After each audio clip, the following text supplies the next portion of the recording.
Bonjour à toutes et à tous, c'est Stéphane pour la chaîne Foilier. Je vous remercie de me retrouver chez moi et donc chez vous. On avait déjà parlé de l'affaire de Mazan il y a, comme la presse l'appelle, il y a un petit peu plus de 6 mois maintenant, quand l'affaire avait été relayée pour la première fois dans la presse. Et puis on avait discuté à ce moment-là, évidemment, de la soumission chimique, problème de la soumission chimique, de la question de la domination masculine, du viol, bien évidemment. Et si vous voulez, il y a énormément de choses à dire sur cette affaire. Il y a tellement de choses à dire sur cette affaire. Je ne sais pas trop combien de fois j'en parlerai sur la chaîne, mais je vous avoue que j'ai pas non plus envie de trop en parler. J'ai pas particulièrement envie de faire de l'audience sur un fait social aussi sordide, aussi dramatique. Donc je sais pas trop combien d'épisodes je ferai, mais on pourrait vraiment... J'ai tellement de pistes pour pouvoir parler de ce qui est en train de se passer actuellement. Peut-être j'en ferai encore un après, mais probablement que je m'arrêterai là. Il faut quand même être décent par rapport à ça. Avant de rentrer dans le vif du sujet, je veux absolument qu'on balaye d'un revers de la main un poncif qu'on entend assez souvent disant que les hommes ont du mal à comprendre la notion de consentement. Non, c'est pas du tout vrai. Les hommes comprennent parfaitement la notion du consentement. Vous mettez un homme hétérosexuel qui se fait draguer par une personne bisexuelle ou homosexuelle, peu importe, qui n'a pas envie, il sait très bien dire non, et si jamais son non n'est pas accepté, il va savoir faire comprendre qu'il n'a pas envie, parfois par la violence. Les hommes savent parfaitement ce que c'est que le consentement, ils sont parfaitement capables de le définir, ils savent très bien que quand c'est non, c'est non. Simplement, ils choisissent volontairement dans certaines situations, certains hommes avec certaines femmes, dans certaines situations, ils choisissent de ne pas tenir compte du consentement de leur conjointe ou d'une femme qu'ils rencontrent, peu importe. Et là est vraiment toute la clé. C'est-à-dire qu'il ne faut absolument pas commencer à partir dans cette direction-là en disant MeToo a permis la libération de la parole des femmes. C'est faux, ça a forcé les hommes à écouter. Les femmes, elles ont toujours parlé, elles ont toujours raconté ce qu'elles ont vécu dans leur histoire. Il n'y a pas de libération de parole des femmes, il y a juste des hommes qui leur laissent de la place pour pouvoir dire et qui leur laissent de la place pour les écouter. Et si on part dans la direction de les hommes comprennent mal le consentement malgré MeToo, je pense qu'on fait complètement fausse route. Les hommes comprennent parfaitement le consentement et je pense qu'il faut qu'on garde ça définitivement dans nos têtes. Les hommes savent ce que c'est que le consentement. Les hommes savent très bien quand ils produisent une agression sexuelle ou un viol, ils le savent. Alors peut-être qu'ils qu'ils se mettent une dissonance cognitive pour se convaincre que ce qu'ils font n'est pas anormal. On sait que la problématique de la soumission chimique, et on va travailler avec Zoé sur la chaîne, je sais que vous l'appréciez beaucoup, je l'apprécie aussi beaucoup, on va faire des épisodes ensemble sur la question de la soumission chimique, parce qu'on a beaucoup de choses à dire là-dessus. Et aujourd'hui, c'est elle qui va nous accompagner en fait parce qu'elle a relevé 2-3 points qui sont très intéressants sur la question de ce qui se passe actuellement à Amazon. Donc on va travailler sur ce qu'elle produit sur Twitter. Donc voilà, ne faisons pas fausse route. Les hommes comprennent parfaitement ce que c'est que le consentement. Ils choisissent délibérément de ne pas le respecter. Je veux absolument revenir sur une probable fake news qui circule actuellement en ligne. On pourrait penser que dans le cadre d'une affaire avec une femme violée par plus de 50 hommes, qu'on lui foutrait un petit peu la paix, qu'on croirait juste sa version et qu'on la soutiendrait, et ben c'est pas du tout ce qui s'est produit. Ce qui s'est produit, c'est qu'il y a eu, on va tout de suite lire les tweets de Dr Zoé qui le résume.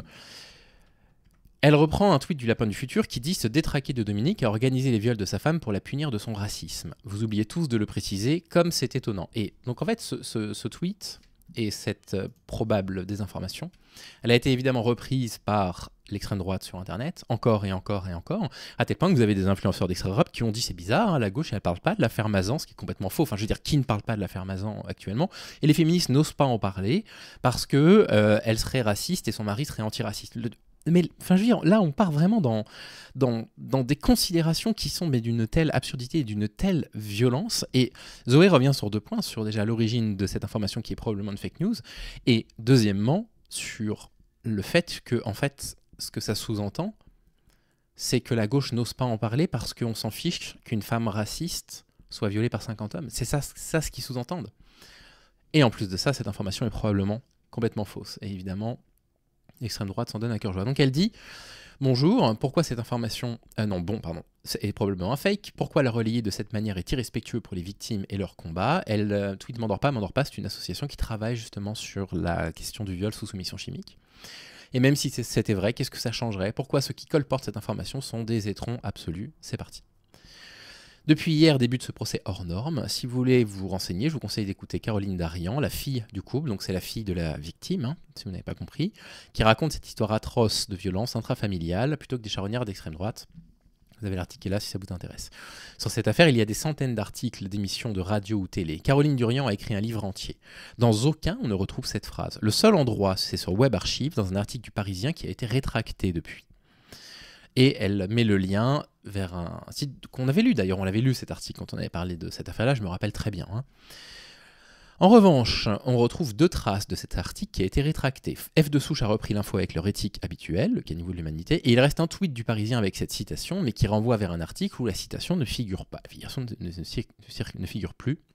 On voit cette phrase « Ma femme était raciste, moi non, j'ai fait venir un black, un arabe, la voir avec son contraire, ça m'excitait encore plus. » Il y a 6 mois, j'ai interpellé le Parisien pour connaître la raison de la rétractation de cet article. La citation est-elle fausse? D'autant plus qu'aucune des nombreuses autres sources ne la cite. Ce serait bien de savoir, elles ne m'ont pas répondu.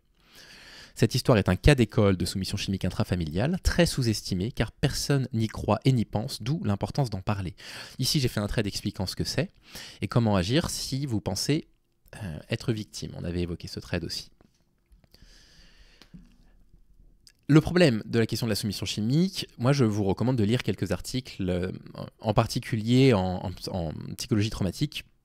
Vous avez un truc de psychotraumato que je vous avais présenté, un ouvrage que j'avais lu, que je vous avais présenté, et qui parle entre autres de la notion de culpabilité que les femmes subissent après un viol. Et cette notion de culpabilité, elle semblerait dans les cas de soumission chimique décuplée. Déjà, vous êtes sur cette chaîne, vous n'apprenez rien quand je vous dis que les femmes qui parlent de leur vécu d'agression sexuelle, de viol, ne sont en général pas crues, que leur consentement est remis en cause, mais peut-être que tu as envoyé les mauvais signaux, etc. Bon, toutes les phrases de violeurs qu'on a l'habitude d'entendre tristement sur cette chaîne.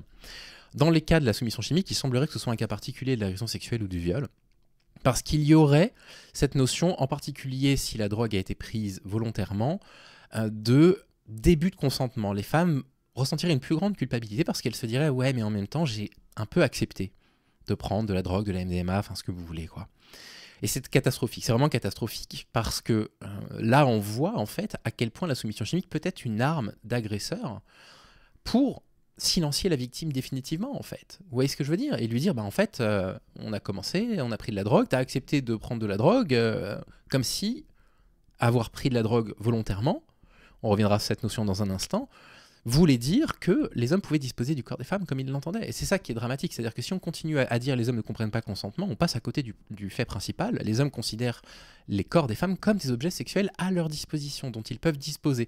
Et ce qui empêche ces hommes de disposer du corps des femmes, c'est le consentement. Et l'une des façons qu'ils ont de détourner le consentement, il y en a plein, bien évidemment, il y a des méthodes de manipulation psychologique, évidemment, mais c'est la soumission chimique. Et donc, il faut vraiment garder ce prérequis en tête, les hommes savent pertinemment ce qu'est le consentement. Cet homme a drogué sa femme avec sa pharmacie, l'a violée et fait violer par des dizaines d'hommes pendant 10 ans. Il a été arrêté par hasard, pris en train de filmer sous les jupes de femmes dans un supermarché, sinon ça aurait continué, il faut informer. On peut aussi préciser deux choses, c'est que il y a beaucoup d'hommes qui ont vu passer l'annonce de cet homme sur internet en disant bah voilà, je vais mettre ma femme sous soumission chimique, est-ce que vous voulez venir pour la violer, quoi, sans utiliser le mot violer bien évidemment. Et parmi les hommes qui ont refusé, il n'y en a pas un seul qui a pensé à prévenir la police, la gendarmerie, enfin je veux dire.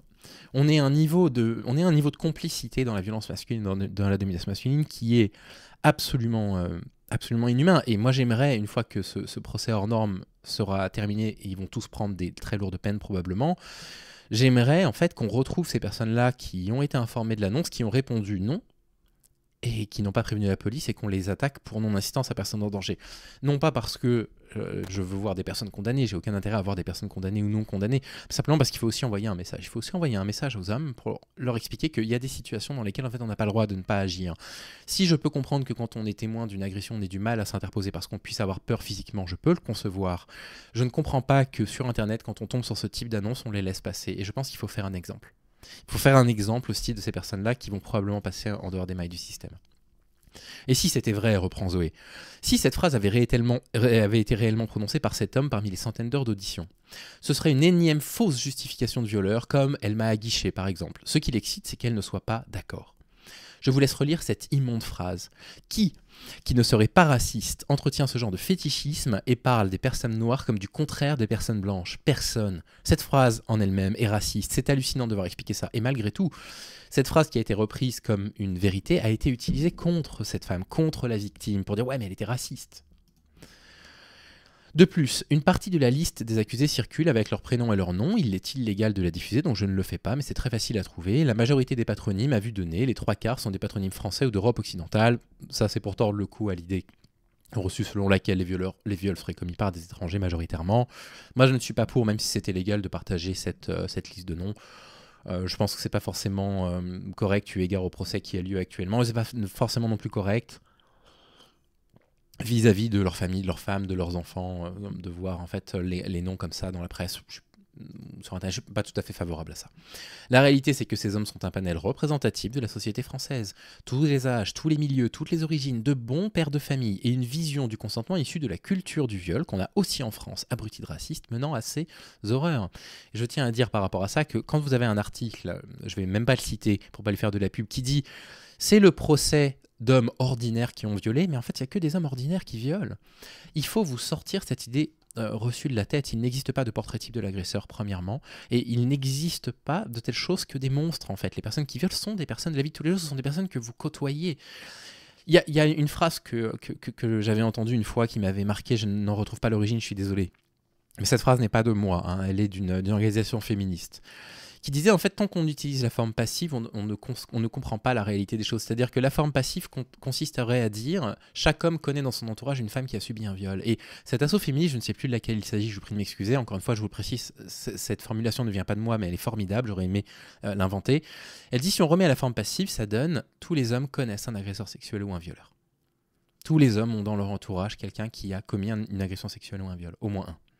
Et cette phrase est glaçante. Cette phrase est absolument glaçante. Et pour rompre, du coup, ce cercle vicieux de la violence sexuelle, il convient à ce que nous, les hommes, on s'interpose. Quand on voit une annonce comme ça sur Internet, on prévient la gendarmerie. Quand on assiste à des remarques sexistes, le sexisme, la misogynie, les remarques sexistes, c'est le lit de la culture du viol. Il faut qu'on s'interpose. C'est ce que je n'arrête pas de dire sur la chaîne. On reprend la lecture. Pourquoi donc les militants d'extrême droite reprennent cette info ? Pour instrumentaliser les violences sexuelles, pour faire croire qu'elles sont uniquement le fait d'étrangers. Ils s'en moquent de la réalité, comme par exemple les émeutes récentes en Angleterre parties d'un fake. On en avait aussi parlé sur la chaîne. Ça sert leurs envies de nettoyage ethnique, c'est le vrai terme pour remigration. Et ça permet de détourner le regard de la réalité des violences sexuelles. Elles sont partout, banales, et le plus souvent, elles proviennent des conjoints. Dans 80% des cas, c'est un proche. C'est bizarre de vouloir cacher cette réalité-là. Et là, on voit Alice Cordier qui dit les féministes sont discrètes sur cette affaire parce que, soi-disant, frère raciste. Vous avez vu, hein, toute la fachosphère a repris ce type d'expression. Hein. Une des championnes, c'est Alice Cordier, qui relaie cette info en parlant de prostitution, il n'a jamais été payé, et en disant que les féministes n'en parlent pas, et sans parler de la soumission chimique. Elle piétine la victime et son histoire. Alice, comme ses copains, n'ont rien à foutre des victimes. Seul compte son agenda de raciste formé par le réseau états-unien Atlas pour faire progresser l'extrême droite en France. Récemment, elle a jeté en pâture Ercilia Soudais sans vergogne. Bref. L'histoire atroce de Mazan. C'est un cas d'école de la réalité des violences sexuelles en France. La grande majorité sont commises par des proches, en premier les conjoints, dans 43% des cas. Moins on en est conscient, plus on considère les victimes comme des menteuses, plus on continue. Les auteurs n'ont pas de respect pour leurs victimes, leurs émotions et leur consentement. C'est comme ça que plein de types justifient de coucher avec quelqu'un d'endormi, de bourré, de drogué, de très jeune ou en position subordonnée, un fan, un élève, un employé, etc. En répondant « Oh, ça va ». Tout le monde viole dans ce putain de pays et sur cette putain de planète. Blancs, noirs, riches, pauvres, catholiques, musulmans, athées, etc. C'est beaucoup plus souvent des hommes qui violent. C'est plus souvent des femmes qui sont violées. Ce qui se joue, c'est la domination. Une majorité de victimes ne portent pas plainte et on porte encore moins plainte quand l'agresseur est un proche ou un homme de pouvoir. Donc se fier aux plaintes déposées pour dire que les étrangers sont surreprésentés n'est pas fiable, on en reparlera bientôt. Cette femme a voulu que le procès soit public, car elle est consciente que son histoire est le reflet de millions d'autres. Elle veut qu'on parle fort pour toutes les autres pour que ça cesse. Elle a un courage incroyable, toutes mes pensées vont pour elle et ses proches. On ne laissera pas l'extrême droite mettre ses sales pattes dégueulasses sur nos drames, sur les violences qui ont brisé et brisent encore des millions d'entre nous, pour les travestir et nous empêcher de poser de vraies questions et proposer les vraies solutions dégagées. Superbe. Comme d'habitude, ça résume absolument tout ce qu'il faudrait dire sur cette question-là, c'est absolument parfait. On va prendre deux autres tweets de Dr Zoé, un tweet et un thread, qui sont intéressants à lire parce que ça résume aussi toute l'ambiance complètement malsaine qu'il y a autour de cette affaire. C'est elle qui reprend un tweet de Théis Descuffon. Voilà le tweet de Théis Descuffon qui disait il y a quelques mois, Unpopular Opinion, après son invention, le concept de viol conjugal a été travesti par certaines femmes fourbes pour ne plus avoir à entretenir une intimité avec leur mari. Personne n'est dupe de vos petits jeux malsains. Bref. je ne vais pas m'énerver, on va laisser Zoé prendre la parole, elle verbalise toujours les choses mieux que moi. Comment ces hommes ont pu violer une femme dans le coma en se dédouanant par l'accord du mari, demande-t-elle, par normalisation de la contrainte sexuelle dans le couple. Comme Thaïs, qui dit que le viol conjugal a été inventé, oui, avant apparemment il n'y en avait pas, et travesti par des femmes fourbes. Le culot qu'il faut pour venir parler de petits jeux malsains en parlant de femmes qui refusent d'avoir des rapports sexuels non consentis quand son fond de commerce, c'est de diffuser la culture du viol pour extorquer de l'argent en stimulant la misogynie de type misérable. Par respect pour la victime, la publicité de ce procès ne doit pas servir à un étalage voyeuriste de ces faits atroces, mais à comprendre ce qui a rendu possible le fait que tant d'hommes se sentent autorisés à violer. Porter ces discours, c'est avoir du sang sur les mains. Je ne pourrais pas mieux l'avoir dit. Et on va lire un dernier thread. Vous vous rendez compte, tout ce qui se joue en fait autour de ce procès-là. C'est-à-dire qu'au lieu de soutenir collectivement la victime, au lieu de se poser les seules questions qui mériteraient que l'on se pose, à savoir comment on fait pour que les hommes arrêtent de violer, qu'est-ce qu'on met en place pour que les hommes arrêtent d'agresser sexuellement des femmes, on se retrouve avec ces récupérations d'extrême droite absolument désastreuses, lamentables. Et pour finir, je pense que je ne vais pas parler du trait sur la soumission chimique, je vais vous le garder, on va s'arrêter là. Je vais vous le garder parce qu'avec Zoé, on a prévu de vous faire plusieurs épisodes là, à la rentrée, dans pas longtemps, sur la question de la soumission chimique. On a beaucoup de choses à vous dire. J'ai beaucoup de témoignages qui me sont parvenus de personnes parfois connues, parfois pas connues. Donc on a beaucoup de choses à dire sur ces questions-là. Et je pense qu'on va garder ce trait de show parce qu'elle parle justement de la soumission chimique. Encore une fois, je vous mets bien sûr dans le lien dans la description de la vidéo le lien vers le compte Twitter de Dr Zoé qui a presque 12 000 abonnés, qui mérite que vous la suiviez et que vous la souteniez. Cette affaire Mazan est absolument catastrophique. J'ai toujours autant de mal à croire en fait à quel point... Enfin, je sais pas à quel point... on peut arriver dans un tel niveau d'indécence même face à des affaires comme ça en fait. Même face à des affaires comme ça, le niveau d'indécence est absolument horrible. Bref. Soutien à Gisèle Pellicot, évidemment. Soutien à sa fille. Soutien à son association de victimes, de personnes qui ont subi de la soumission chimique dans leur vie. Et peut-être qu'on reparlera d'un point de vue très administratif du déroulé du procès, que je suis évidemment à la lettre. Je ne m'y suis pas rendu pour l'instant. Même si le procès est public, je pense que je ne m'y rendrai pas, parce que ça n'a pas du tout lieu autour de l'endroit où je vis. Mais peut-être qu'on parlera en fait de ce qui s'y est passé, de la façon dont les hommes se sont défendus. Il y a toujours beaucoup de choses à apprendre de la façon dont les hommes se défendent de ce genre de choses. J'ai mis une playlist dédiée à ça sur la chaîne d'ailleurs. Voilà, je vous souhaite en tout cas de prendre soin de vous, tout mon soutien à la victime et aux victimes en général, et je vous dis à très vite, on en reparlera peut-être juste une fois. À bientôt.